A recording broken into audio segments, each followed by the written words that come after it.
भगवान गणेश एक दंत की कथा। भगवान गणेश देवी पार्वती और भगवान शिव के पुत्र हैं। एक बार की बात है जब भगवान शिव और देवी पार्वती अपने शयन कक्ष सोने का कमरा में विश्राम कर रहे थे। उस समय देवी पार्वती ने गणेश जी को आदेश दिया कि वह उनके कक्ष के बाहर पहरा दें और किसी को भी अंदर न आने दे। माँ की आज्ञा गणेश जी के लिए आदेश थी। उन्होंने वैसा ही किया और कक्ष के बाहर पहरा देने लगे। उसी समय अचानक परशुराम वहां पहुंच गए। परशुराम भगवान शिव से मिलने के लिए बहुत उत्साहित थे। दरअसल उस समय पृथ्वी पर राजा कार्तिव्रय का अत्याचार बहुत बढ़ गया था और परशुराम ने इसी कारण उसे मार दिया था। यह खबर भगवान शिव को देने के लिए वह कैलाश भगवान शिव के निवास स्थान पहुंचते हैं। भगवान शिव के कक्ष की ओर परशुराम को तेजी से बढ़ता देख गणेश जी उनके रास्ते में आ गए और उन्हें रुकने को कहा, लेकिन परशुराम भगवान शिव से मिलने के लिए बहुत उत्सुक थे, इसलिए उन्होंने कहा कि मुझे भगवान शिव से मिलना है।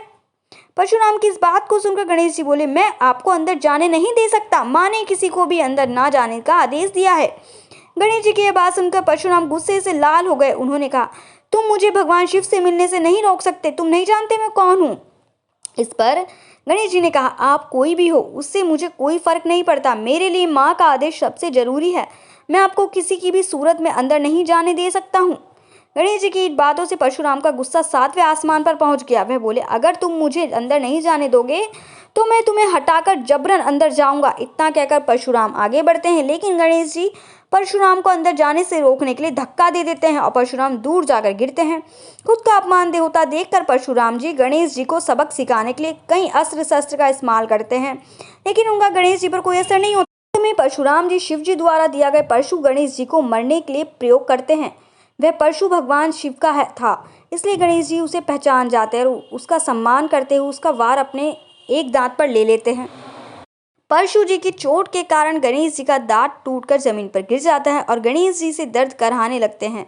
गणेश जी की दर्द भरी आवाज सुनकर माता पार्वती और पिता शिव अपने कक्ष से बाहर आ जाते हैं और गणेश जी की यह हालत देखकर परशुराम पर क्रोधित हो जाते हैं।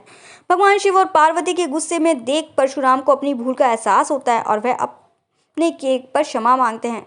परशुराम की क्षमा पर माता पार्वती कहती है कि एक ऋषि होते भी आपका क्रोध पर नियंत्रण नहीं है। क्षमा मांगने से अब क्या मेरे पुत्र गणेश का दांत वापस आ जाएगा? परशुराम जी कहते हैं, जो भी हुआ वह मेरी बड़ी भूल थी, लेकिन इस घटना के कारण अब गणेश को आधा दांत व्यर्थ नहीं जाएगा। इस घटना के कारण ही अब से पूरी दुनिया में गणेश को एकदंत के नाम से जाना जाएगा।